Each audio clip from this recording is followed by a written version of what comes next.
too late, so our apologies for being a couple minutes late here. Not too much business to discuss tonight. Our treasurer did not get a treasurer's report to us. She hasn't got the flight bill for my trip to Cancun yet to put on there, but anyway, we had a report last month, and I believe we had about $600, and we took in $138 last month. So I have an apology to make to the guys who signed up for postcards last month. I lost the list.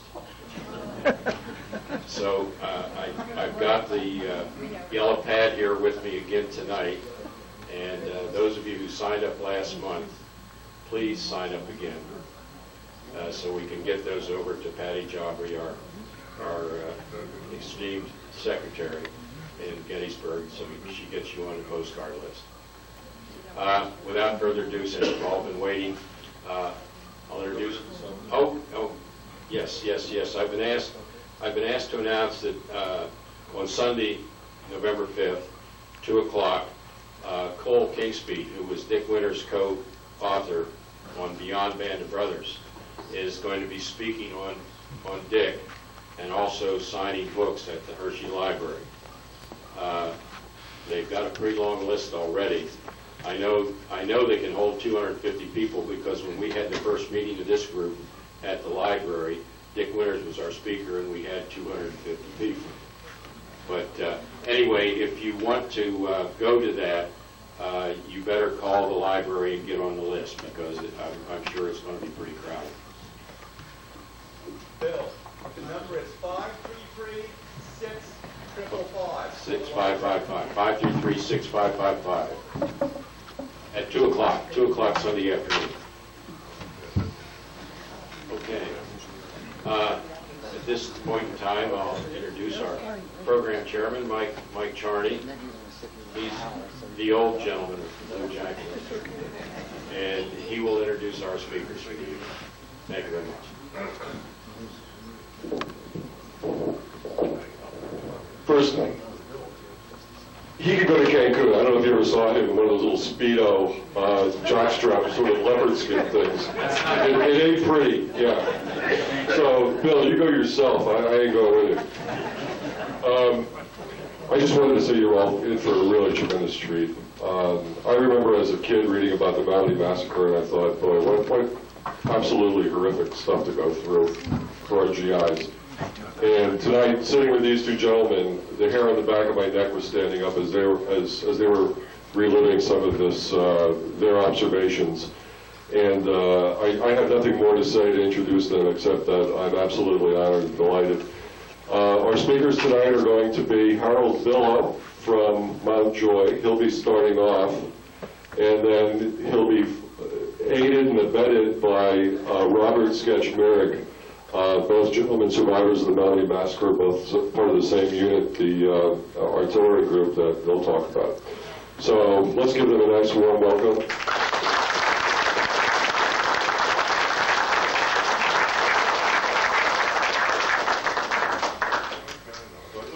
The show is yours, guys.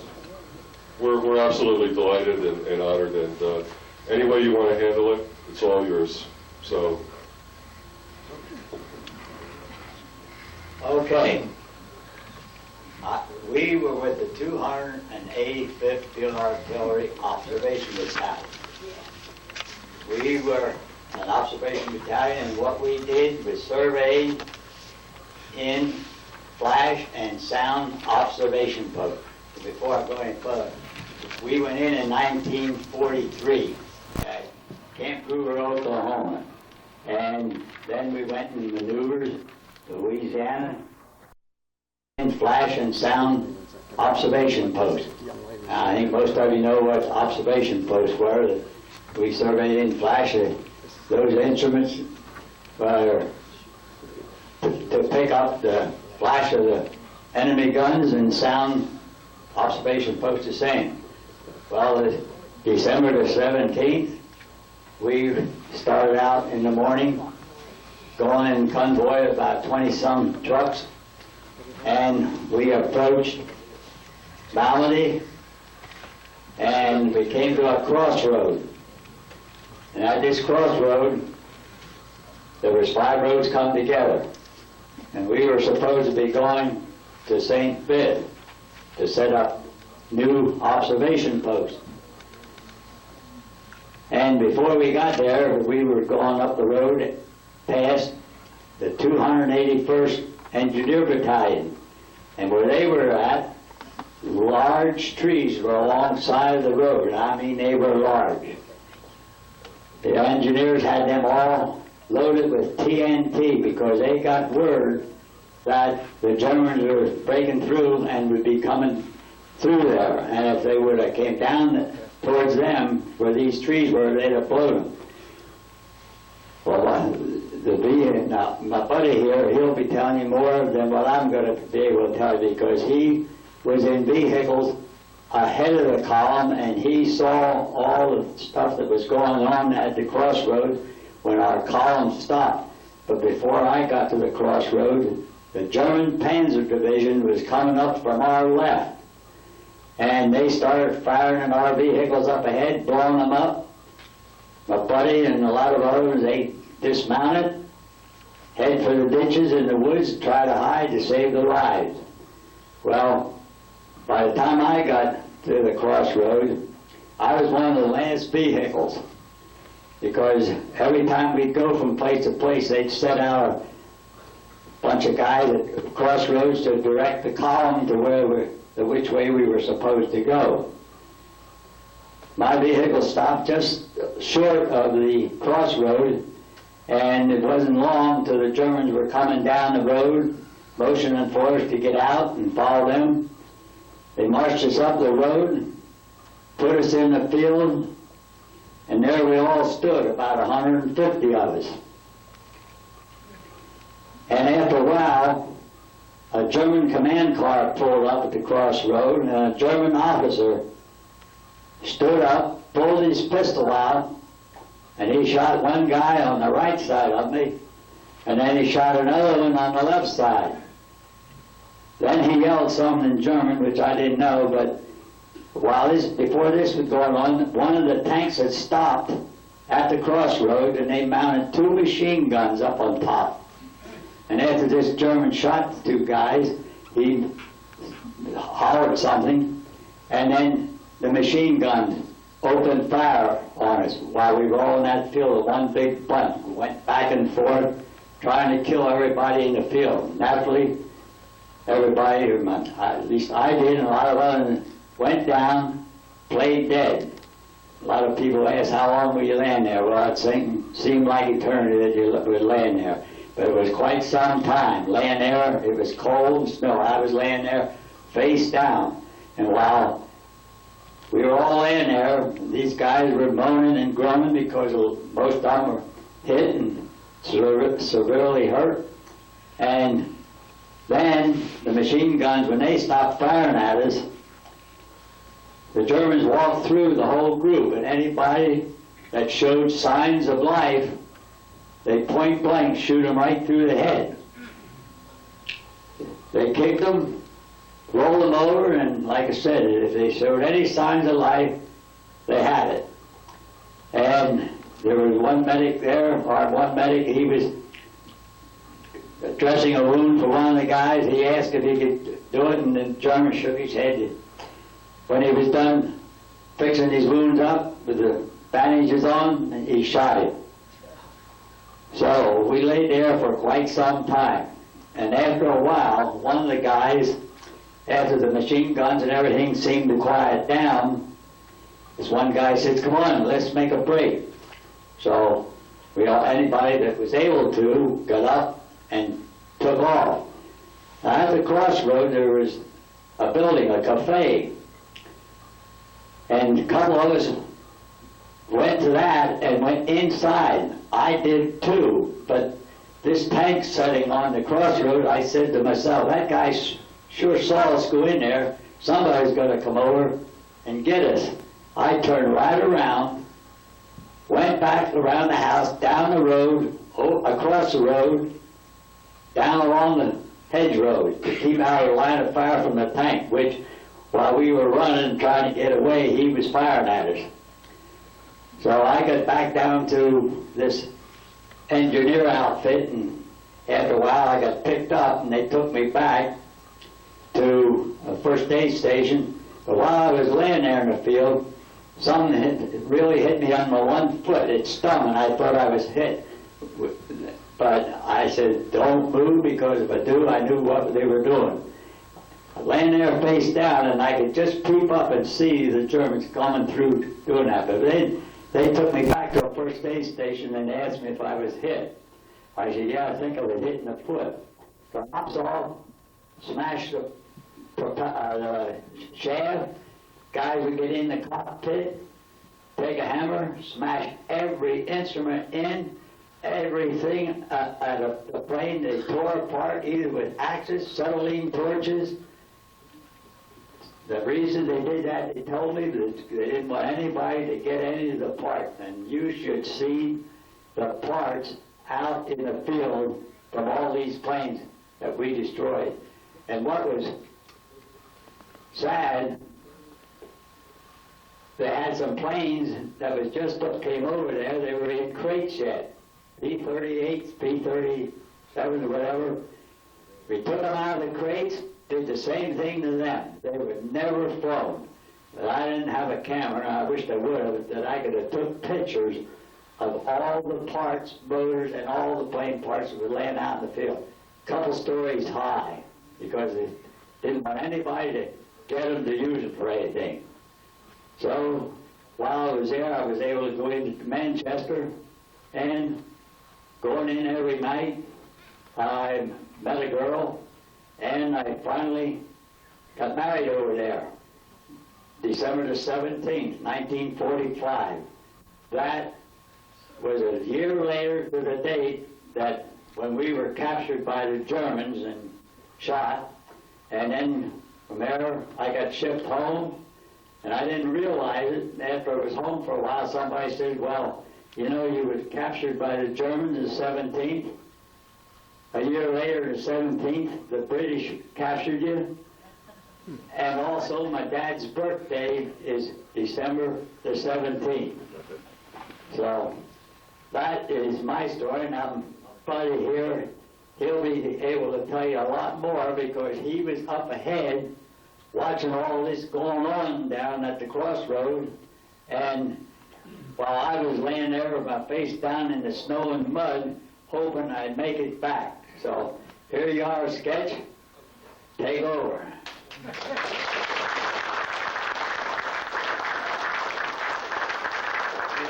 Al and I were drafted at the same time in 1942. I was in 42, he was in 43. And we had no idea where we were going. We went to New Cumberland, we had our orientation. They put us on a plane, and a train, they sent us to Oklahoma. And when we got to Oklahoma, they said, boy, you fellas are lucky. They said, this is a non-combatant outfit. You'll all get a rating, and you'll never see any war. Well, how wrong they were. Well, we took our basic training, and a year later, I had a furlough home, my first 5-day furlough. I was on my way back to camp. I stopped in Indiana, and there was a whole bunch of civilians there that were giving us coffee and donuts, and the boy was selling newspapers. He said, Americans landing in Allied Europe. Oh, I was so glad. I thought, boy, I'll soon get home again. Well, I went back to camp, and my barracks was completely empty. There were 2 MPs there waiting for me. They took me down to the railroad station. My whole outfit was down there ready to go to Europe. So the band was playing. They sent us a good send-off. We went up through Detroit, up to Canada, across Canada, down into New York. We were in New York for 3 days. Over to Europe we go. When we left New York and Shanks, there was one boat in our whole convoy. I thought, where in the world is everybody? What if we get sunk or subbases? The next morning, there was 144 ships in our convoy. And if you want to see something beautiful, you ought to see that. Well, it took us 13 days to cross the Atlantic. We were just about in England. The planes were starting to come out, and the birds were starting to fly. We made a right turn to go down the English Channel, and the ship right beside us was sank by a submarine. It sank in 15 minutes. It was an oil tanker, and there's 85 men aboard the ship, and they were all killed. Well, we landed in Cardiff, Wales. We were in England about 3 days. Wasn't long. We were in an LSI, Landing Craft Infantry, walking up the banks of Omaha Beach in France. We didn't hit the first campaign. There was 5 campaigns in Europe. We had 4 of them, but we missed D-Day. We got in the line right after Paris. And wasn't too long, we saw our big guns, the 240s and the 155 and the howitzers, and we knew we were getting close to the line. Well, the first night, we pulled in an area, and they said no electricity, no flashlights, no nothing. Everything is completely dark. We pulled in an area, and as our lieutenant said, gentlemen, he said, you better start digging your foxholes. And just about that time, an infantry patrol came up the road from the 28th Infantry Division, and there was a colonel in the division. He said to our lieutenant, he said, if I was you, he said, I wouldn't bivouac in there.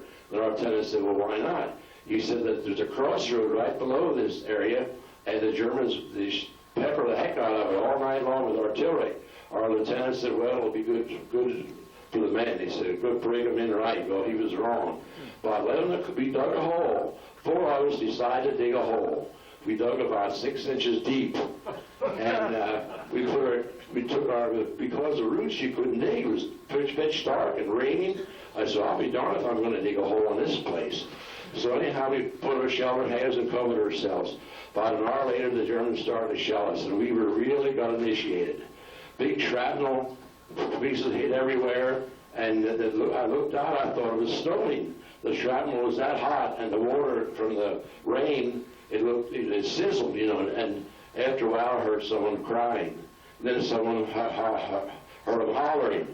Then I thought, my gosh, somebody must be hurt. And my buddy beside of me, I said, Dave, I said, for goodness sake, get out, I want to get out of here. Well, we get out, and here we had about 4 or 5 guys wounded, really bad with artillery.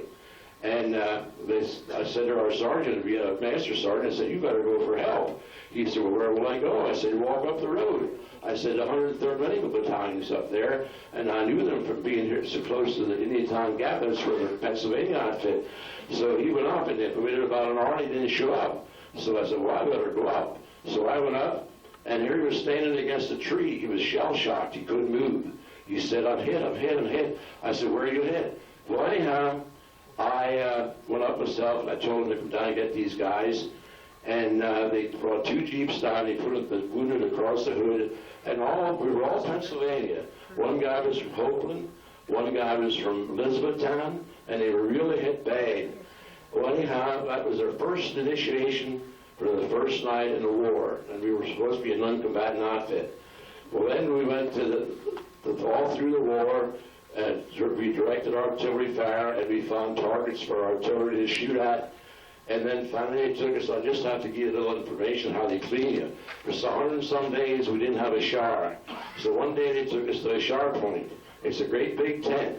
And you walk in, you take all your clothes off, you take your things out of your wallet, your pocketbook, and you put it in an envelope, and you just dump your clothing on the floor, and you walk in, you get a shower, and you come out the other end, you get your envelope, and there's a big pile of clothing, you take what fits. Well, then that was in the Ardennes.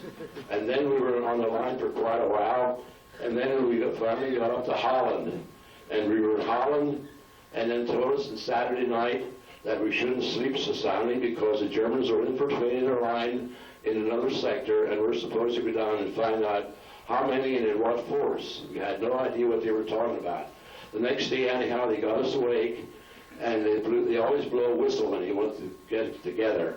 And we started on a convoy, and we went south in Belgium and Holland. And like Carol said, the whole way down, the Germans were sniping at us. What the Germans did, they took our prisoners of war and took their uniforms and put uniforms on their own troops. And that's the way they were infiltrating our line. And then anyhow, like he said, we got into Malmedy, and I was in the 7th vehicle in the convoy. And we went up the road, and the whole way up the road, the civilians were running down. You had coaches. They were carrying all kind of equipment. So if we knew something was going on, we didn't know what. And this was the colonel told our lieutenant. He said, I wouldn't go up there. He said, there's too much small arms fire going on up there.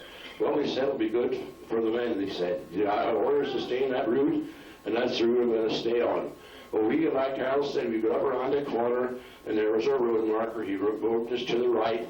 We went down, I'd say, maybe 100 yards, no further than that. And all of a sudden we heard a terrific explosion. We didn't see anybody, we didn't hear nothing. And we looked down the road, and here our lead vehicle was hit by a German Tiger tank. It blew it all up in the sky. And then after a while, we all jumped out of our vehicle and hid in the ditch. And there was a Jeep in front of us with an officer and a man, a driver in it, and the German hit that direct. And the wheels in that vehicle went as high as this telephone line and kept spinning and come down and took off. And then by that time, a couple of guys said, "What's going on? What's going on?" Then they said to me, "Sketch," he said, "you can speak Pennsylvania Dutch. Go over to that house over there and ask them what's going on." So I went over and rapped the door and nobody answered. So I took my rifle butt and knocked the door in. And I walked in the door and there was an older lady sitting on a chair inside the door and a young girl standing behind her. Then I said, "Frau, was geht's du?" She said, "Geh weg, geh weg." And I said, "Warum, was gibt's?" I said, "What's going on?" She said, "There's Germans everywhere." She said, and I said, "Boom." And she said, "In the Kunstplatz, every place." She said, "There's seen some upstairs in the upstairs." I said, "What?" And she said, "Yes." And I went outside, and about that time, 18 guys or so were standing out there, so our buddies in my company. I said, "Hey, you guys," I said, "get rid of your German equipment, because when we take prisoners, we throw our equipment away and use their equipment because they had better equipment than we did." We thought it was anyhow. And then we did that, and it wasn't long, these tanks started to open up their engines, rev their engines up. There was, I think they said 80-some tanks and 100,000 troops. It was the first day or second day of the Battle of the Bulge. And they came, they come around the corner, and me and the three other guys hid behind our vehicle. I had a 3/4-ton weapons carrier with a 50 caliber machine gun mounted on the top. And they hid back of there, and all of a sudden the Germans come up with their tanks, and the Germans come out of the woodwork. It seems like they come from back of these homes and every place, and they told everybody, "Halt, halt, halt, halt, put your hands up, put your hands up." And they started to take rings and watches from everybody, and we had an officer, even though this German said, "According to Geneva Convention, you're not allowed to take any contraband from prisoners of war." Well, what happened? The German shot him right in the face. So then we went down the road a little further, and there was another kid boy down there, and he had his arm badly wounded, and we had 3 medics and a kid from Rheinholz who spoke good Pennsylvania Dutch. And he said to this German, "Can we fix his arm?" The German said, "Go ahead." Well, the guy took his Schmeisser and killed the 3 medics and this guy and the guy who had his arm gone. So then they had all these fellas marching up and down, up the road, and I said to my 3 fellas in our vehicle back in the ditch, "I'm not going out on that road." I said, "I'm getting out of here." I said, "I'm not going to be taken prisoner." And then we started to go back away. And the same lieutenant said to me, "Hey, you guys," he said, "stand fast."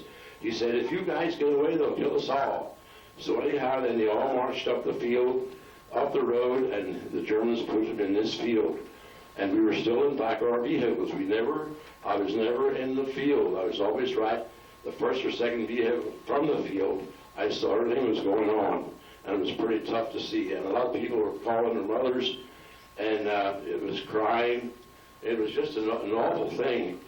And so we laid there, and then they got done spraying these fellas machine gun fire, and then they come around like Carroll City, kick them and shoot them, and to see if they moved or grunted or anything, they'd shoot them in the head.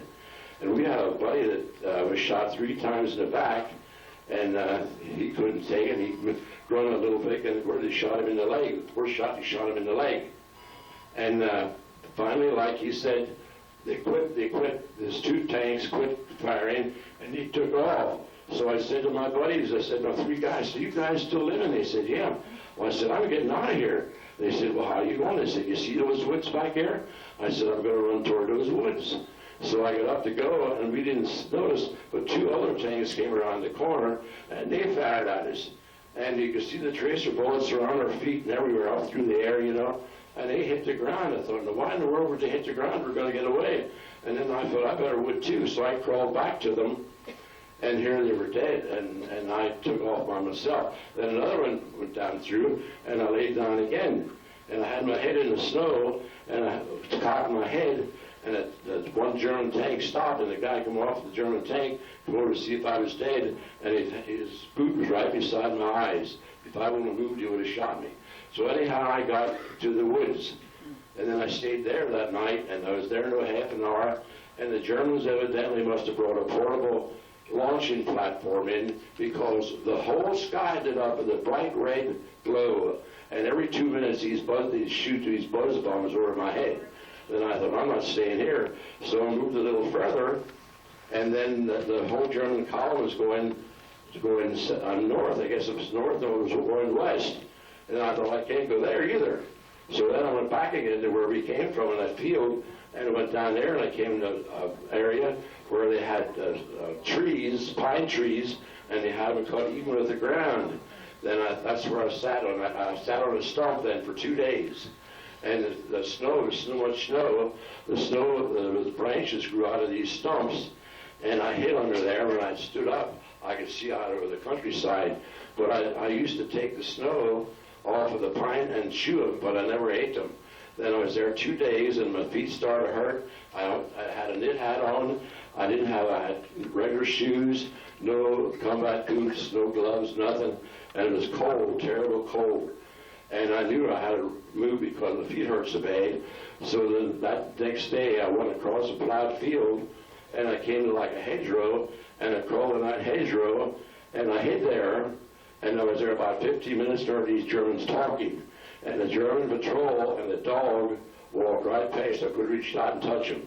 The dog saw me. The dog turned his head, he cocked his head, and another German came, and he kicked the dog. He said, "Don't keep on going." So then I stayed there for a day, and the weather was getting a little better, but you couldn't see any more than 50 feet or 100 feet in the sky, because it was foggy, and it was raining, and it was snowing, and all of a sudden it started snowing. It was snowing. Then after a while, our American mortar shells and our artillery was starting to hit around where I was, you know. Then I thought, gee whiz, maybe I'll get some help after all. Then it started to rise a little bit further, and I looked over the hill, and it was a whole German column. I'd say it was 100 tanks and half-tracks and personnel carriers in that column going up the side of a hill. Then I thought, oh my gosh, now where's our Air Force? Then just about, when it was just about dark, I looked up in the sky and I saw a blue cloud. Then I heard an airplane, and I knew it was an American airplane, because in the front line you get so used to noises, you can tell where the guns are, whose plane it is. Well, one P-47 airplane came out of that blue sky, and he flew over this German column. He didn't do nothing. He wiggled his wings a couple of minutes, and he flew up the sky again. I thought, the dumb goon, why didn't he do something? About 3/4 of an hour, he came back with 42 P-47s. I'll tell you, I had to show my life. They strafed this column, and he dropped the bombs, and the whole column was on fire. The next day, I went down the valley, and I went through this burning column, and I went down and hit underneath the root of a tree. I knew I was getting close to the Americans. This was the 6th day I was back there. I knew I was getting close to the Americans, but I didn't know how close. Then after a while, I heard tanks coming again. I thought, oh my gosh, here come more German tanks. It was just about dark, and I put my head up, and I could see the silhouette, and the turrets were round. Then I knew they were Americans. I thought it was an American tank. And they shut off their engines right where I was hiding. So I thought, how can I contact them? So the first tank opened up its turret, and 2 heads came out. Then I hollered, help me, help me. They said, well, where are you? I said, down on this bank. They said, well, come out, your hands above your head. I said, well, I can't make it, it's too steep. But finally I had enough, I could pull myself up, and I walked up toward the tank, and they said, halt. They said, what are you doing out here? I said, I'm trying to get back to the Americans. They said, well, how long are you out here? I said, since Sunday. They said, what outfit you with? And I told them, they said, oh, they said, we know all about your outfit. The word already got back that all these guys were killed, and they had orders not to take any Germans in American uniforms. And they said, come up closer to the tank. Then I went up. They said, where are you from? I said, Pennsylvania. And they said, where? I said, Lancaster. He said, he said, get your dog tags out. I was so shaky, I couldn't get them out. So he said, come up here to the tank. I jumped up on the track, and after a while, 2 arms came and pulled me in the tank. And they said, we'll take you in. And they turned the tanks around in the half track, and they took me in, and they interrogated me. And I'll tell you, this is the funniest thing that happened. They were interrogating me, and this one guy came over and stood right in front of me. He didn't move. He said, "Where are you from?" I said, "What do you mean?" I said, "Pennsylvania." He said, "Where?" I said, "Lancaster." He said, "You're full of shit." He said, "You're from Lidditz."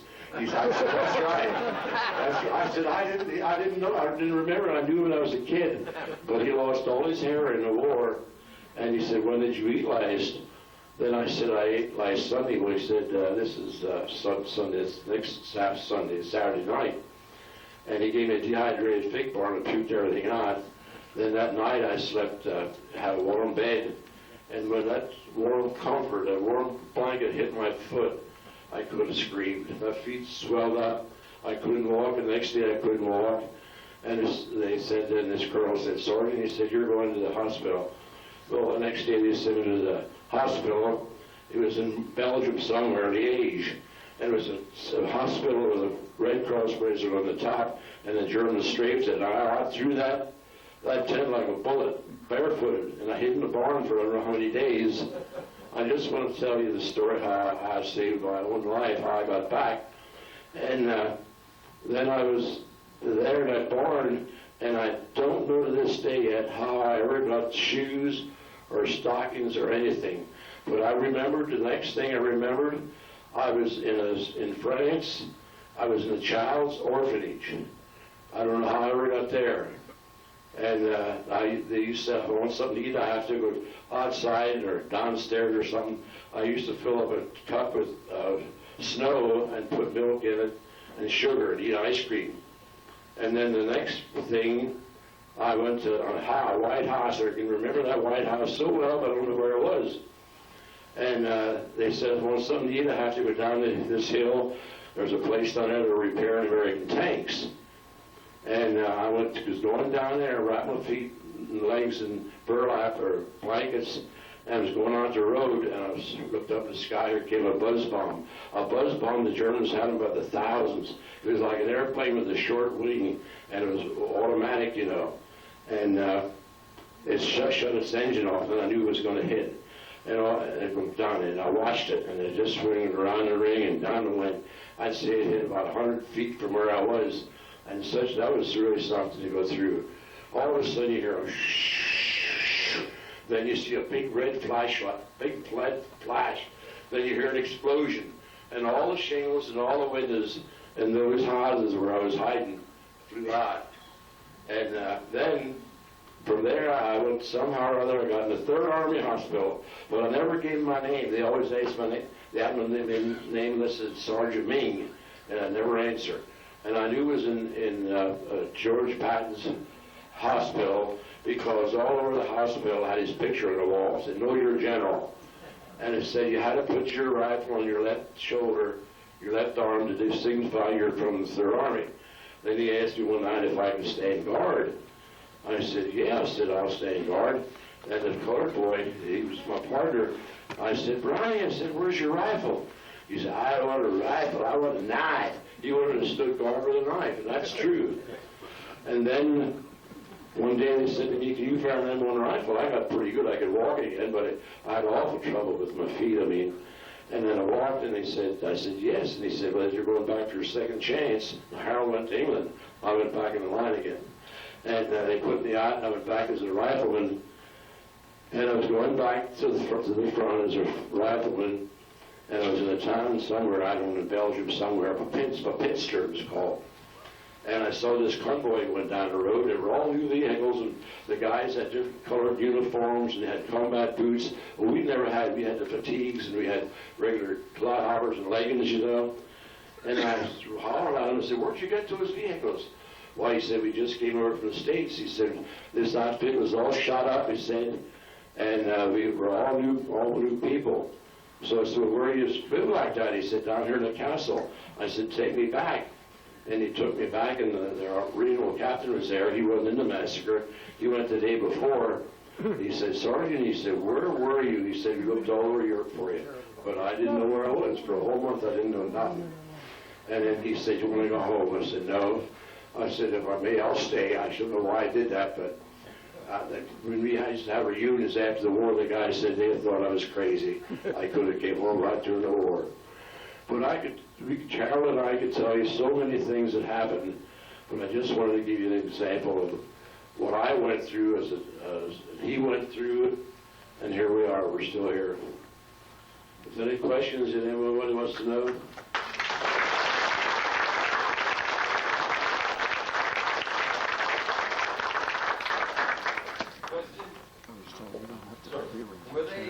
Were they SS or regular Army? SS. Well, how many, was there any executions or punishment to the officers after the war?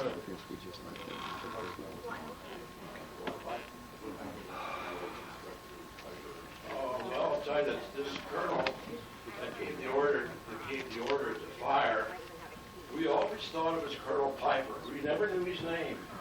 But it seemed like War Crimes Commission knew who it was. It was Colonel Piper. But he claims he wasn't there. Well, anyway, after the war, they found him in the compound, the prisoner of war compound, and they kept us over. There was 14 of us survived beside Harold. I'd rather see there. And they brought these fellas in front of us, and we had to try to identify them. And they brought Piper there. And they had a trial. We had a trial in Dachau in Germany. For these 14 guys, and they told us, they said, if you recognize them, make darn sure, because as sure as they're going to be shot. So anyhow, there was 14 of them condemned to be shot, including Piper. And when our own American justices, Chief Justice Black, went over to Germany and defended these guys and said that they just did exactly what they were told, which was true. But Piper got 20 years in jail. In 1976, he moved to France, and he took his wife and 2 children with him, and the Free French knew where he was all the time. And in Bastille Day, in 1976, they surrounded his house, set his house on fire, and killed the whole family. That's the way that went. There's so many things, you know. And it's an awful, you wonder, Harold and I, we used to do a lot of talk. Not a lot, but we used to go on an outfit called Bebop, Veterans of the Battle of the Bulge. And we from Lancaster County, we go to all the colleges, not the colleges, but we were at several colleges and high schools and try to talk. It's not bad after you get started, but at first, when I first opened up, it took me a long time to open up, you can't sleep at night. And I tell you the way it affected, I shouldn't tell you this, but it's true, how it affected me. My feet, I had feet frozen, and when I first got out of the Army, I used to have as high as 30 blisters in each foot. And I was at the Veterans Hospital several times, and 22 years later, I'd go to bed and couldn't sleep. And I'd just lay there and sob and sob. I'd go out in the living room and sit in the chair and sob. And my wife would say, "What's wrong?" I said, "Well, nothing. I can't understand this."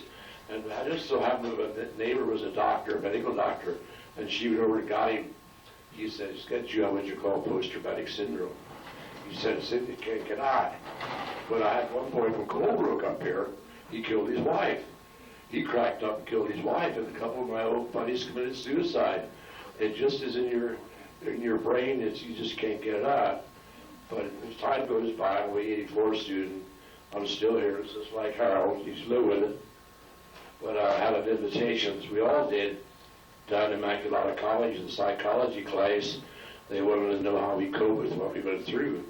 You said you just live.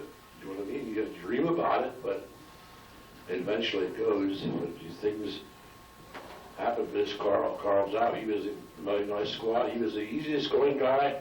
One morning he got out of his foxhole.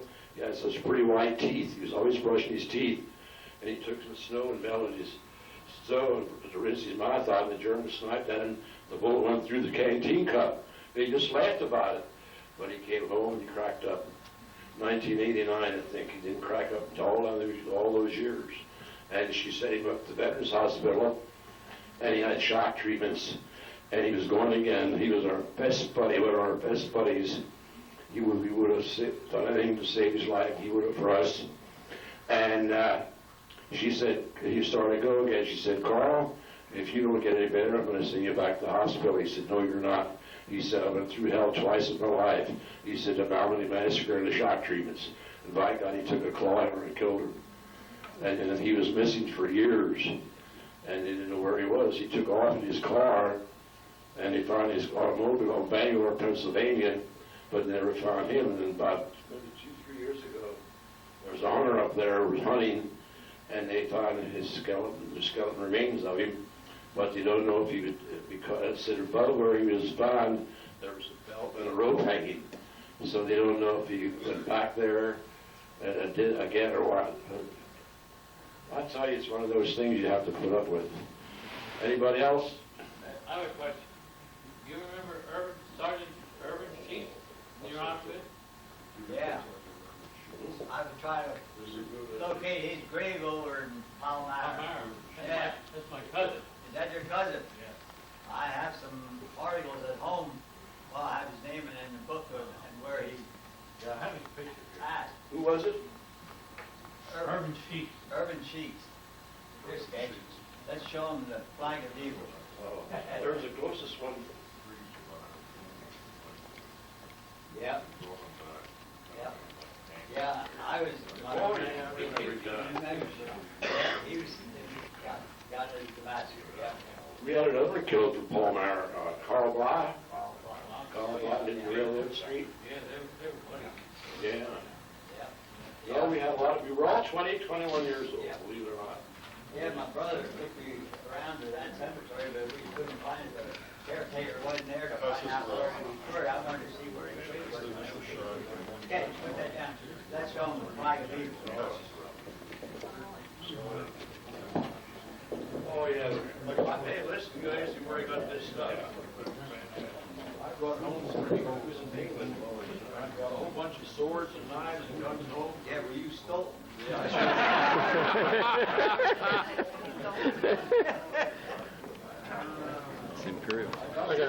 I got a picture of that. Yeah. After the war, they used to get us up at 4:30 in the morning, put us in trucks, and we'd have to go around rapping the door. How was he pulled operated and messed on the Shiza? Got cameras, knives, or guns. And we'd bring them on and put them in a 2.5-ton truck. And this is some of the stuff we brought home. Yeah. I went to England and he stayed over there and was looting every place. He knew I couldn't get anything, so he gave me this. Yeah, you can pass that around. He gave me that too. Yeah, I brought a whole bunch of stuff. Cameras Yeah, home. we call this. Cougars and P-38s and shotguns.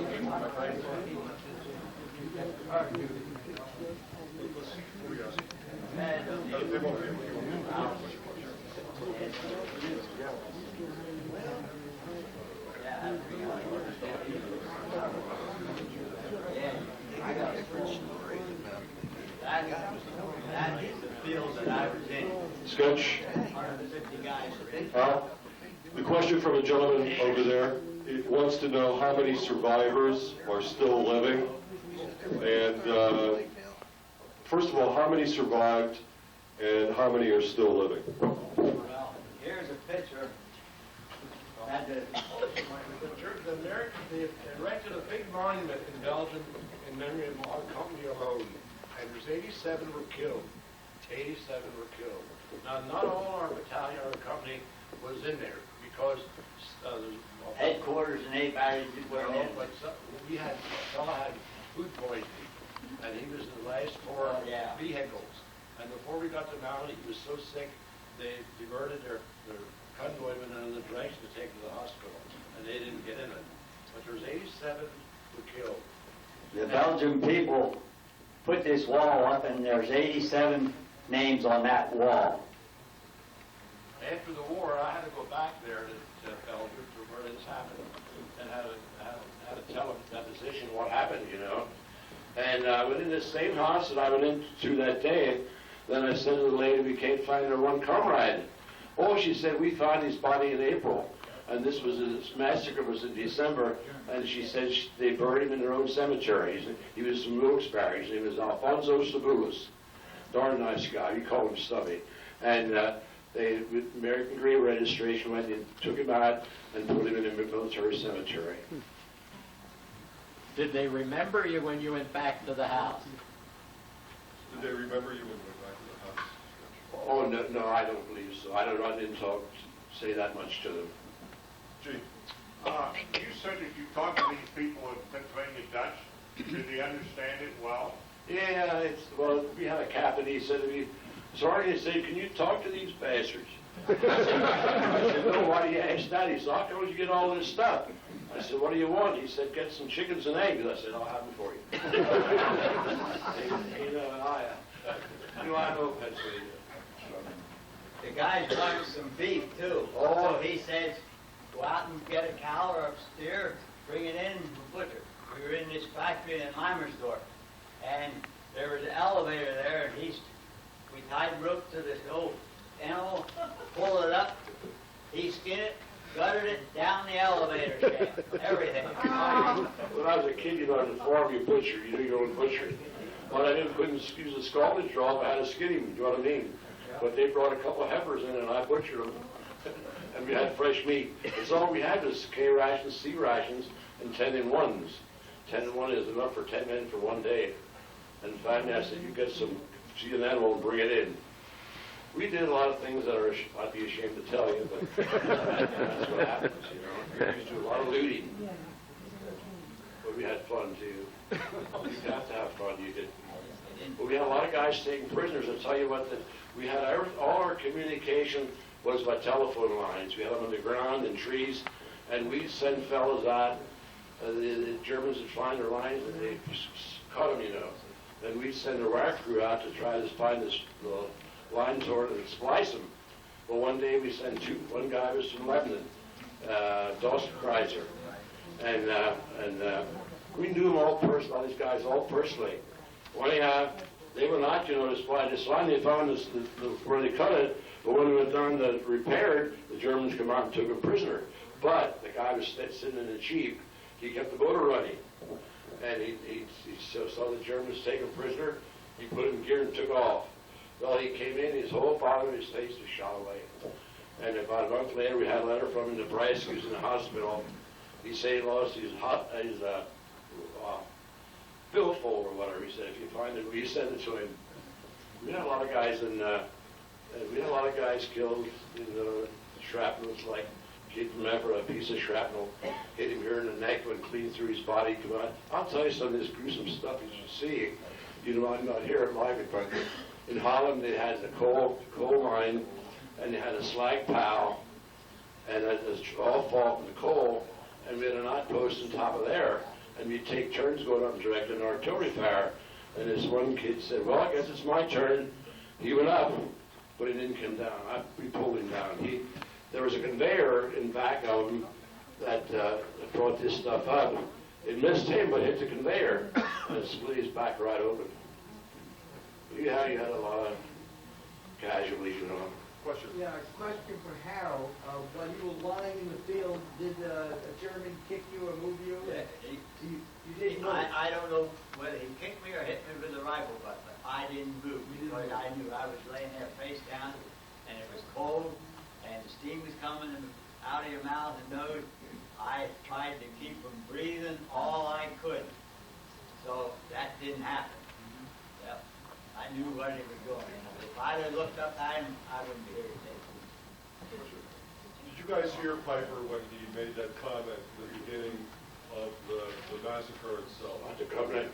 When we were taken prisoner, I didn't hear it, but one of the guys told me about it. He said, Piper said, you guys will cross the secret line. He said, so how long wait in Tipperary? But I heard Lieutenant Goffin say about Hunter Band. Was they were able to cross her, I was still back on my vehicle hiding. I wanted to ask another question. Some of the myth is that Piper had nothing to do with his split, but you guys claim otherwise, right? Well, who knows? You know what I mean? They all looked the same when they had that darn German uniform. And they all had, I'll tell you one thing, they all had a cross on them. I don't know what it is, but yes, but Piper, the guy that gave the order, he didn't have no helmet on. He had a gray hat on with a red button. I remember that well yet. You know, when we were captured, the Germans asked some of the officers what we should do with it, and I have an article at home that said boom, boom, and they weren't supposed to take any prisoners that day.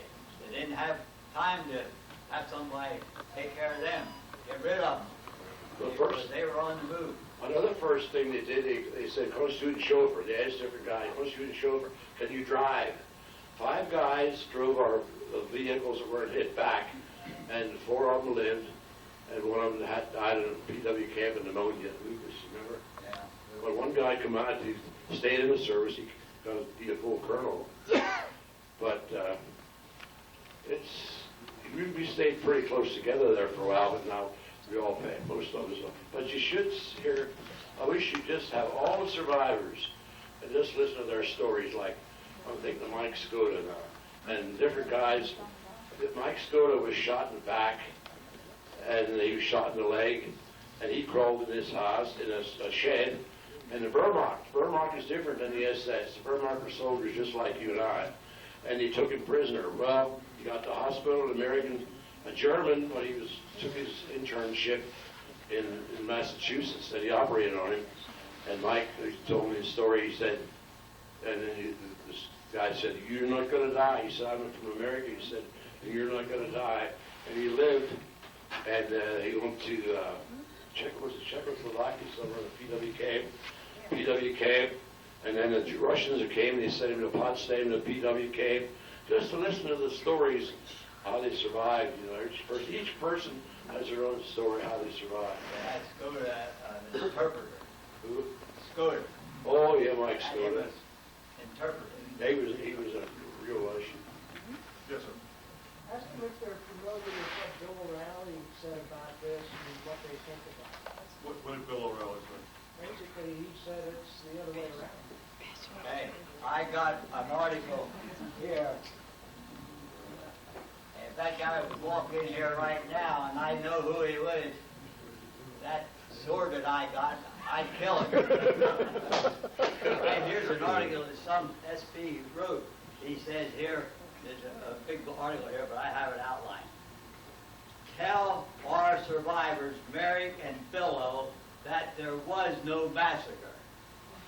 I personally witnessed the snow-covered bodies that walked in. Yeah, this guy wrote an article in some paper, and when we were down at a meeting in Millersville, one of the officers gave me this to read, and I've seen that. It says, tell that Merrick and Billow that that massacre never happened. A lot of people don't think the Holocaust happened either, but it did. Well, he's telling our listeners that the Americans did for the Germans. Bill Rowley said that? I never heard him say Bill Rowley said that? Tell him to walk in here. No, I don't. Well, I don't watch him anyways. I don't watch either. him either. That's why I don't, but that's the truth. Colonel, what you got? I spent a lot of time in Germany. I've been to Malmedy, I know the cafe that you mentioned. I've been at the Crossroads. And I was in Germany when Piper was killed. The Germans came out with a very detailed documentary. And I found it interesting that you gentlemen were at Dachau where they had the trial. And as you know, the American colonel that defended Piper, he later resigned his commission because Piper was initially sentenced to death. He got it commuted to life. The Germans, you know, they have a weird sense of value when it comes to imprisoning people. He got out after 20 years. But what they show in this documentary is Piper's unit, he was the reconnaissance, the advanced element. And it's no different in any army. You don't take, those guys don't take prisoners. What they do is generally tell them, they disarm them until you walk to the rear. And Piper was a national war hero. And at the end of the war, when they were starting these war crimes trials, he was brought up to make an example because to the German people, he had always been held high. He was in the SS Adolf Hitler, which was the elite bodyguard unit that came out of Berlin. So Piper had this, you know, documentation, these witnesses that were with him saying he was at the front. Now, it's undoubtedly an SS unit that did this massacre, and they think these were probably, you know, the second echelon guys moving up. Now, when you were at Dachau, one of the things they said was they coached the witnesses I mean, I can understand that when you say, well, I couldn't recognize a guy, he had a, what that hat he had on, that was a black Shiftsian, their overseas cap, with the, and that red dot you saw, that's the German national colors. But there was a couple interrogators that beat the devil out of these Germans that were being put up there on trial. How long were you at Dachau, and did you get the feeling that didn't matter what you said or anybody said, they were going to be convicted? Well, see, we weren't at the trial. That's where they used to bring to us at Dachau. There was a brick building right outside the fence. Yeah. That's where we lived, in that brick building. And they took us in a building, they had long tables, and we sat behind, and we tried to identify them. We did not go to trial. But these four guys did. Carl Dowd from Colebrook, he went over. And Kenny Aarons, he passed away, he went over. And there was another third of them, I forget, it was one Kenny Aarons. There There were three of them that went back. But, have you seen all that was filmed?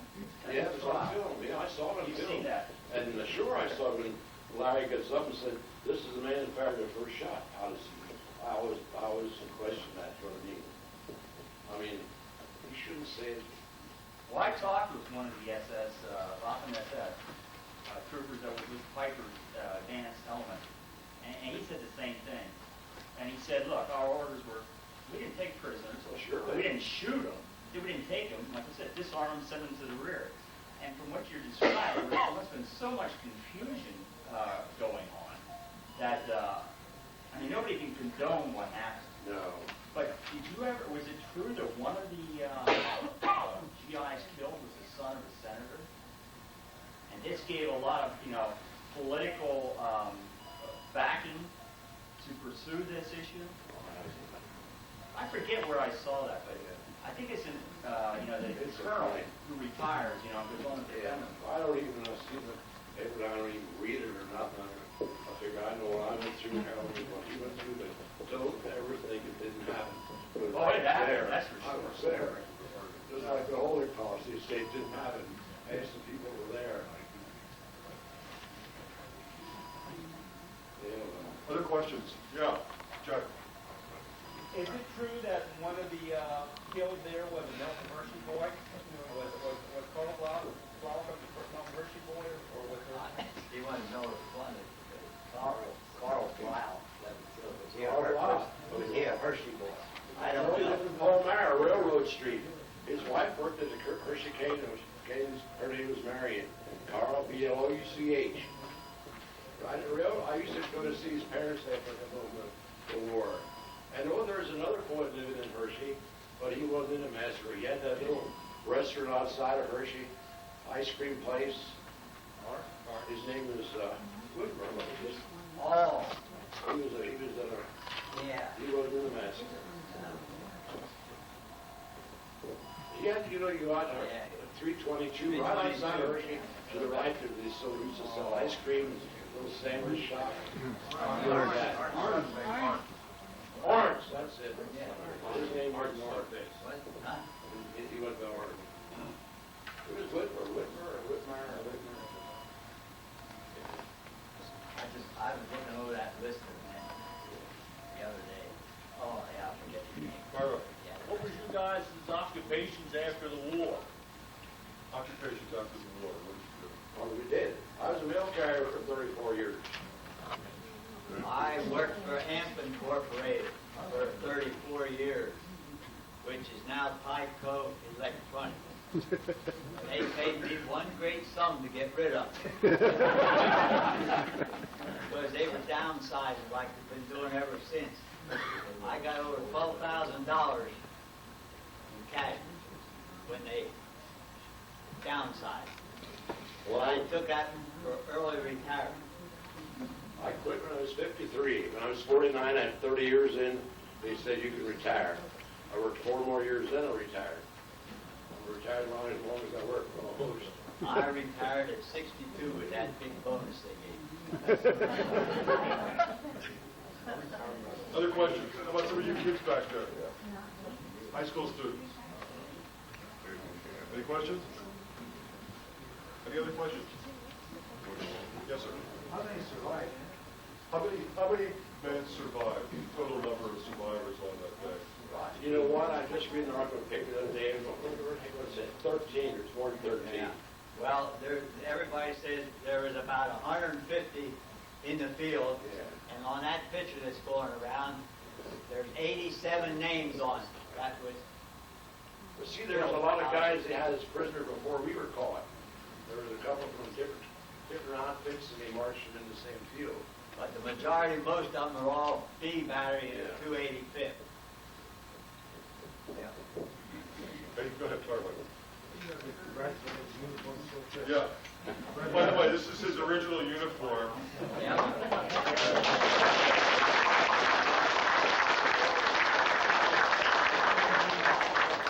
When I was discharged at Fort Indian Town, the Gap, this is what I went home in.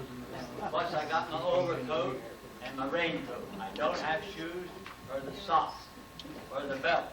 Those three items I don't have, but this still fits. I wear Memorial Day, July 4th, at different programs at home. In fact, this Friday out at Donegal High School, they're going to have a program for the veterans, and I'll be going out there in it. I'm about the only one that'll be there again with original uniform. I just want to say, we're getting, it's 10 after, come on up and meet the gentleman and see some of the things. Before you go too, we, as you know, we don't have dues for this organization. We do send the postcards out every month. And what we do, we don't pass the hat, we pass a World War II steel pot. Once again, let's give these gentlemen a very